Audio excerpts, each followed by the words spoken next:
Wai Ibrahim tun da zun wa'in ce wai akwai ruwa ka ce ba ku.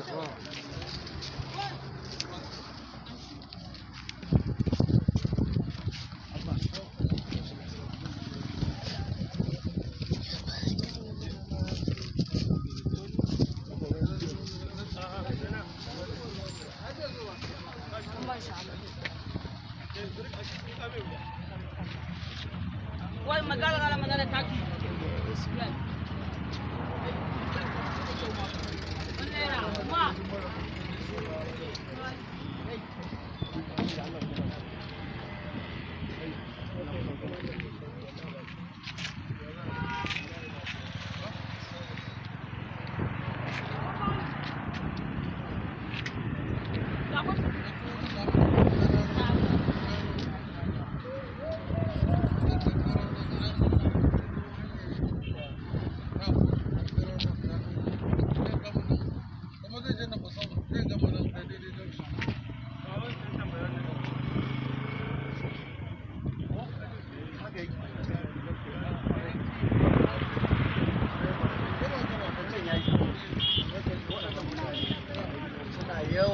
yawa irin kusan da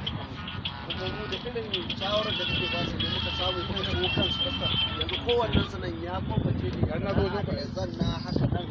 yana jira na ga su muna tare saboda haka abubuwan da kake Allah ya saka ma da alheri ya ba da tasiri kuma yanzu mutanen da ke sha'awa su zama irin su irin suna da yawa da nan akwai wani ajin ya zama wajen tsohon kantar ba su ma suna sha'awa su irin sai dai su yana son don ta shi to Allah shi amince da yanzu sai mu faɗa wurin wancan da yake yau ne bare da kai Allah nan janye wannan abu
Allah ya saka da alheri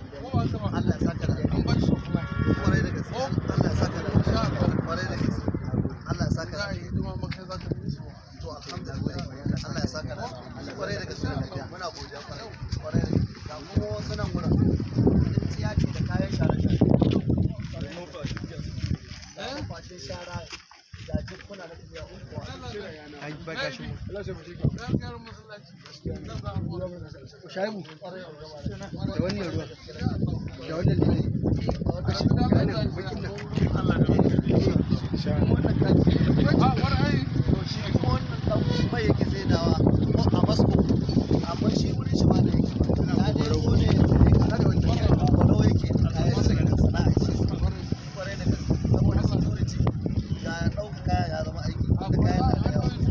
kwarai da gaske kwarai da gaske in Allah ya yi kwarai da gaske Allah zama kare da mutane gaskiya ne kwarai da gaske ana samun irin wannan ba sai a zo na lafiya ba kuma ko kwarai da muke kare shi ne muna son mu samu santa da sabon santa mun samu wani wutan kwarai a ATC wanda muke son waɗansu kuma a ɗebe su a je a koya musu gyaran janareto gyaran kwamfuta gyaran waya surfani irin wannan na hannu wurin na can in wata rana in yi tunda kana engage in kuma akwai time za mu zagaya ka ga inda za a yi wani saboda kuna son bara ta zama to tarihi a jihar Katsina da taimakon Allah da taimakon in Allah kuma duk abin da ya kasance wanda za a taimake su to ranka ne da abu ne ga kuma ko da yaushe a shirye muke duk abin inda kace a gama canza mu saboda ku ke sama ku ke gani da yawa to inda ka haro kace ga wai wajen da ya dace da mu da magana mu can zamu